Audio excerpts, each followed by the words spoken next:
Hey, and welcome back to Heimler's History. So we'll be going through Unit 7 of AP World History, and we're going to bring the unit to a close here in this video by talking about mass atrocities in the 20th century. Now, in the last video, I mentioned the staggering death toll that came as a result of fighting World War II. But in this video, we need to talk about, among other things, all the new ways that people found to kill each other in the 20th century. So let's get to it. Now, I should say up front that if you've been watching my videos for any amount of time at all, you're used to me cracking jokes and inducing all sorts of buffoonery in my telling of the past. But this video deals with events that simply cannot be laughed at, and so there's not going to be any of that here. So let's look at mass atrocities brought to bear on humanity in the 20th century. We're going to do that by looking at it under four categories. There's famine, disease, firebombing, and genocide. With respect to famine, let's go to the Soviet Union, and especially the Ukraine. If you'll recall, farmers in the Soviet Union deeply resented Stalin's collectivization of agriculture. And the reason why is because much of the food that they grew was confiscated and sent to urban centers to feed people there. And in protest to such policies, peasants began burning their crops and killing their livestock. And this had the exact effect that you'd think it would. It created the occasion for a massive famine in all of the Soviet Union, but especially in the Ukraine. And as a result of this famine in 1932 and 1933, something like 7 to 10 million peasants died. Alright, now let's turn to disease, and for this we're going to look at the Influenza Pandemic of 1918 to 1919. So after World War I ended in 1918, soldiers from all over the world began to return home to their families. And a lot of them carried a particularly deadly strain of the influenza virus with them. And as they interacted at home with their loved ones in the wider society, that influenza virus began to spread. And by 1919, that worldwide pandemic had killed somewhere in the neighborhood of 20 to 50 million people. Alright, that's disease. Now let's talk about firebombing. Now, a conventional bomb dropped on its target is meant to destroy something with a blast. But a new method of bombing called firebombing was introduced during World War II. These were bombs that were largely cased in wood that were meant to blast apart and then start fires. And in that way, they caused far more destruction than the conventional bomb. The Allies firebombed the German cities of Hamburg and Dresden, which resulted in the near complete destruction of those cities.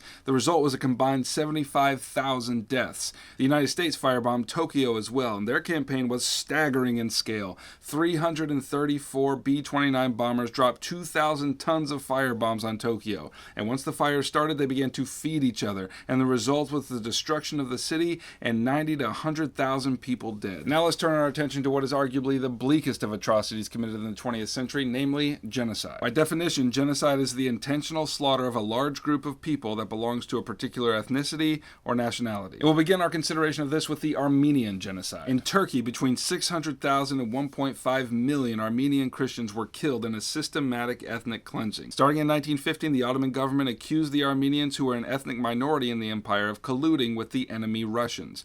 The result of these trumped-up charges is that the Ottoman officials gathered Armenians into concentration camps where many died of starvation and disease, and those who didn't die of those causes were flat-out executed and buried in mass graves. And another genocide we need to consider is the German Holocaust. Now recall that one of Hitler's main goals was to acquire Lebensraum for the German people, or living space. And so as he began to claim his living space, he began the systematic removal first of Slavic peoples into concentration camps where they labored for the war effort. And he also sent into the camps political opponents, disabled people, and homosexuals, among others. But by far the single biggest group that he sent to the camps were Jews. It began with the institution of the Nuremberg Laws, instituted by the Nazi-controlled parliament, and essentially these discriminatory laws banned Jews from certain professions and pushed them to the margins of society, consigning them to live in ghettos with the rest of their people. And by 1942, Hitler began in earnest the implementation of what he called the final solution. And its goal was the complete extinguishing of Jews from the European continent. This policy of extreme anti-Semitism eventually drove the Nazis to round up Jews and send them not to labor camps, but to death camps, the most notorious of which were Auschwitz and Dachau. In a devastating use of technology, the Nazis perfected mass slaughter by means of gas chambers and crematoria. By the end of the war, what became known as the Holocaust killed 6 million Jews, in addition to the 5 million others that were killed. Now, when news of these camps finally came to the worldwide public, they were understandably horrified. And the shared sentiment across the world was, never again. And apparently that sentiment was not enough, because there were more genocides later in the 20th century, only two of which I'll mention here. First, let's talk about the genocide in Bosnia. At the end of World War II, many new states were formed, among them Yugoslavia, and this state was home to a diverse set of folks, including Serbians, Croats, Slovenes, and Muslims. This last group of people, the Muslims, lived in the Bosnian region of the state. Now, when the Soviet Union collapsed in 1991, so did Yugoslavia, and that led to lots of conflict as the disparate people sought to carve out their own states according to their ethnic boundaries. In this effort, a Serbian nationalist by the name of Slobodan Milosevic led a campaign of ethnic cleansing in Bosnia to rid his state of Muslims.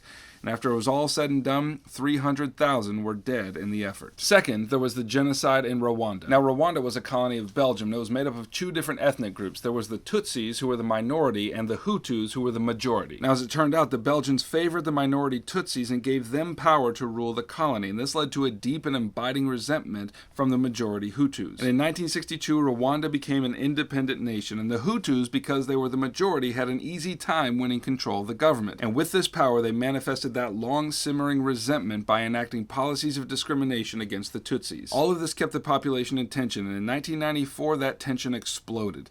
The president of Rwanda, who was a Hutu, was killed in a plane crash, supposedly shot down by the Tutsis. And the result of this was devastating. Over the next 3 months, the Hutus engaged in the systematic slaughter of the Tutsis. And in that short span of time, somewhere between 500,000 to 1 million Rwandans were dead, most of them killed by the hacking of machetes. Okay, that was a video with lots of difficult realities to contend with, but now we are done. I'll see you in Unit 8.